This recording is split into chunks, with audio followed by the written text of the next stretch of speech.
Yes, I've definitely been on numerous overdoses. Unfortunately, it's quite a big problem in uh, even high school age kids and early 20s, 30s, all the way up to older patients.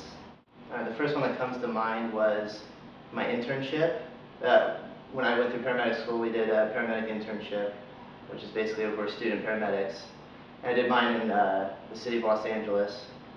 And we responded to a house in the San Fernando Valley, and it was a nice house, nice neighborhood for a 18-year-old unconscious patient. She was home alone with her parents, and when we arrived on scene, the parents were downstairs and greeted us and told us that she was up in her room. And we went up to her room, and she was unconscious in the closet of her room and had a heroin needle next to her, so that's kind of a clue we use, Yeah. All right, we know what's going on now. So we pulled her out, and she was not breathing. The parents were unknown, didn't know how long she'd been up there not breathing.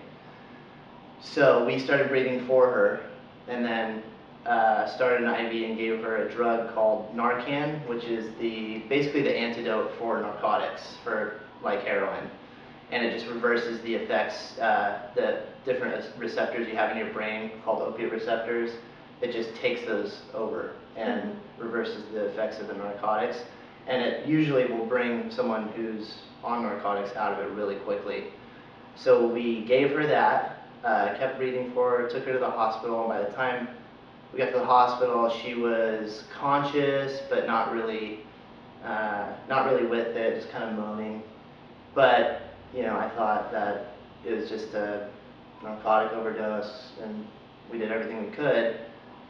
Dropped her off at the hospital, left, and then we went back to that same hospital later that night, and I just wanted to see how she was doing. And I walked into where she was, and she was hooked up to a ventilator. She was completely out, just parents sitting next to her bed, and it was just really is pretty disheartening because I thought that we were, that she would be coming around and stuff, and it was the opposite. She went really downhill. And I talked to her parents for a brief moment, and they said that she was just graduated high school and started out by abusing painkillers, anti-anxiety medicine like Xanax and muscle relaxers, stuff like that, with drinking, and then eventually started using heroin occasionally. And I think that time she just either got a bad batch of it or used too much than she was used to.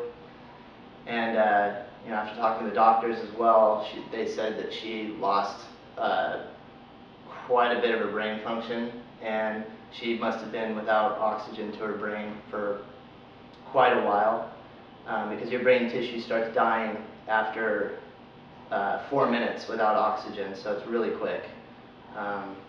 So that's always one that's just stuck with me. It was kind of I thought that we would help her out, and walked in the room, and it was a totally different situation than I was expecting. So it was a bummer.